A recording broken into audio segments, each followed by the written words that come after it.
Welcome back, everyone, to the deep dive. Today, we're going to be focusing on, I guess you could call it a daily roundup of some of the most interesting news and events taking place in the world of philosophy, ethics, even some related intellectual fields.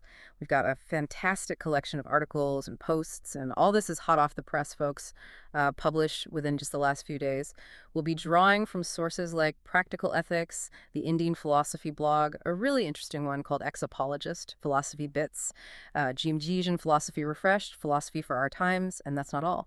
We also have a Philosopher's blog, Daily Ness, the Brains blog, Philosophy, by the way, History and Philosophy of the Language Sciences, The Christian Humanist, Sacerdotus, The Splintered Mind, The Marginalian, Philosophical Guidance, Finn Janning, and last but not least, the JHI blog.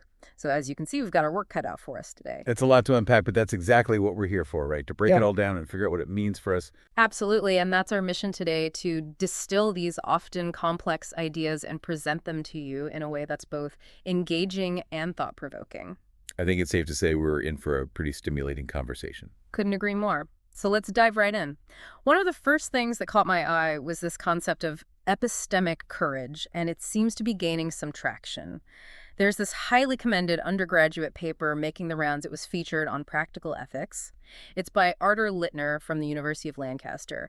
What really struck me was this idea of a duty to have courage when you're talking about epistemic injustice. It really got me thinking. What were your initial thoughts? Well, it's fascinating, isn't it? The way Littner frames it. We often talk about the harm done when someone's not heard or their knowledge is dismissed right, which is like the core of epistemic injustice. But Littner's going a step further. It's like he's asking, is there responsibility to actively speak up, even when it's tough? Especially for those who are marginalized, whose perspectives are often ignored or silenced. Think about it. Have there been times when you maybe held back from sharing what you know or believe because you were afraid of being dismissed or ridiculed? Littner's work suggests that speaking up, even when it feels risky, might actually be an ethical imperative. Powerful stuff. It's like sometimes it's easier to just go with the flow even when you know something's off. So it's not just about the people in power listening better. It's also about giving a voice to those who have been silenced. Is that what you're getting at? Exactly. If the narrative we're all living with is distorted or incomplete because certain voices are missing, then those who hold that missing knowledge may obviously have a duty to challenge that narrative. And you know what? That's how we get to a more accurate and just understanding of the world. It's about filling in the gaps and making sure every perspective is represented. Right on. Now, staying with practical ethics for a moment, there's another paper we wanted to touch on, this one by Elizabeth McCabe from the University of Oxford. It examines how cultural misuse prevents the expression of queerness. This feels incredibly relevant right now with so much discussion about identity and representation. What do you think McCabe is getting at here? Well, the key here is this idea that simply allowing someone to express themselves might not be enough. I think McCabe is diving into how cultural understandings, these stereotypes we carry, can actually distort the way queerness is expressed and understood. It's like trying to see something through a warped lens. It's almost as if the way we're looking at it is preventing us from seeing the true picture. Have you ever felt like you were trying to communicate something deeply personal, but it got lost in translation? Because the other person was viewing it through a very specific cultural lens that just didn't quite fit. It's like trying to fit a square peg into a round hole. You're forcing something into a framework that just doesn't work. Exactly. And that's what McCabe is highlighting, this kind of cultural misuse that can silence or distort authentic expression, especially for queer individuals. Now, shifting gears a bit, let's talk about the future of healthcare. There's an article from Practical Ethics originally published in the JME forum that's got everyone buzzing. It explores how artificial intelligence AI could personalize medical communication. The authors are Hazami Golni, Jemima Winfried-Allen, Dominic Wilkinson, and Julian Savulescu. What a team. What are your thoughts on using AI to tailor how doctors talk to their patients? It's a really intriguing concept, isn't it? Imagine AI being able to analyze your personality, your communication style, even your emotional state, and then using that information to help doctors communicate with you in a way that truly resonates. Some people might want all the technical details, the jargon, the whole 9 yards. Others might need a gentler, more empathetic approach. AI could help bridge that gap, leading to better understanding and trust between doctors and patients.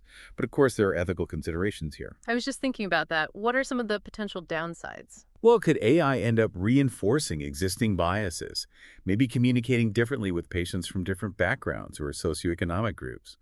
And what about the human connection? The doctor-patient relationship. Are we risking losing something valuable by introducing AI into that dynamic? I think the authors are wrestling with these very questions, acknowledging both the potential benefits and the ethical challenges we need to consider carefully. It's a delicate balance for sure. It is. Okay, let's switch gears again and talk about something a bit different. The Indian Philosophy blog has a thought-provoking post titled Disengaged Buddhism in the Second Era of Trump. The author is revisiting their earlier ideas about Buddhist principles, like refraining from anger in the face of political turmoil. And it sounds like they're finding it harder to maintain that stance in the current climate. It makes you think about how we apply philosophical principles in the real world. It really does. The author seems to be struggling with this tension between maintaining inner peace and responding to what they see as injustice in the world. It raises the question for all of us, when does detachment become inaction? And when does engagement, even if it involves difficult emotions, become necessary? It's a challenge we all face, trying to reconcile our personal need for peace with our responsibility to the world around us. It's like trying to find that sweet spot between staying centered and taking action when action is needed. Exactly. And the author's struggle suggests that what works in one context might not work in another. The political and social landscape can have a huge impact on how we apply philosophical principles in our lives. Now, for those who are interested in the ongoing philosophical debate about the existence of God, there's a post on Exapologist that caught my eye. It's titled A Quadrilemma Against the Possibility Premise of Standard Modal Ontological Arguments, or an ontological disproof of traditional theism. Wow, that's a mouthful. Can you break that down for us? What's the gist of this argument? Well, in essence, it's challenging a specific type of argument for the existence of God. One that's based on the idea that God's existence is not just possible, but logically necessary. The author is using a four-part logical argument, a quadrilemma, to show that this possibility premise leads to contradictions or outcomes that don't fit with the traditional understanding of God. I think the takeaway here is that even in the realm of abstract philosophical thought, there are constant challenges and debates about fundamental beliefs. So it's not about proving or disproving God's existence with scientific evidence. It's more about the logic of the arguments themselves. Exactly. It's a deep dive into modal logic and its implications for how we can even conceive of God's existence as a necessary being. Let's move on to something a bit more concrete. A philosopher's blog has a post discussing the controversy surrounding Gucci's black balaclava jumper, and it raises some broader questions about blackface objects, intentions, and perceptions. It's a complex issue. What do you think is at the heart of this controversy? Well, the core issue is the tension between intention and perception, especially when it comes to cultural products. Even if Gucci didn't intend to evoke blackface imagery, the resemblance caused real harm and offense.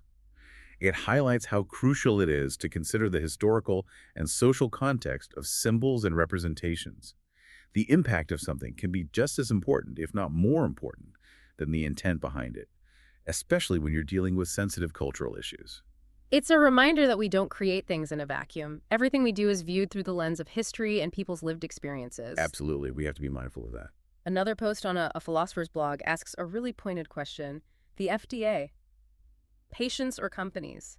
It gets right to the heart of potential conflicts of interest within regulatory bodies. What kind of issues do you think this post is exploring? I think it's delving into the inherent tension that exists when you have an agency like the FDA that's supposed to protect public health, but also has to oversee industries with massive financial interests. It's about asking tough questions like, how are regulatory decisions made? Whose interests are being prioritized? And are there enough safeguards in place to prevent undue influence from the companies being regulated? It's a topic that deserves a lot more attention. Transparency and accountability are so crucial, especially when it comes to something as important as public health. Couldn't agree more. At the end of the day, it should be about the well-being of patients and the public, not just the profits of corporations. Over on Daily News, there's news of a new initiative from Minorities in Philosophy, MAP, and Philosophers for Sustainability, PFS. They're launching the MAP Climate Ambassadors Initiative, which is a really exciting development. What do you make of this? I think it's a fantastic step.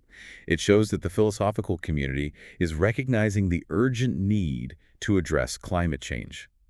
By creating this network of ambassadors, they're aiming to bring discussions of environmental ethics, sustainability, and social justice into the mainstream of philosophical scholarship teaching and even community engagement. It's about putting these ideas into action. It's encouraging to see philosophy being applied to real-world problems like this. Absolutely. It shows the power of philosophical thinking to make a difference in the world. Daily News also shared the sad news of the passing of Sandra Harding, a prominent philosopher known for her work in feminist theory, post-colonial theory, and philosophy of science.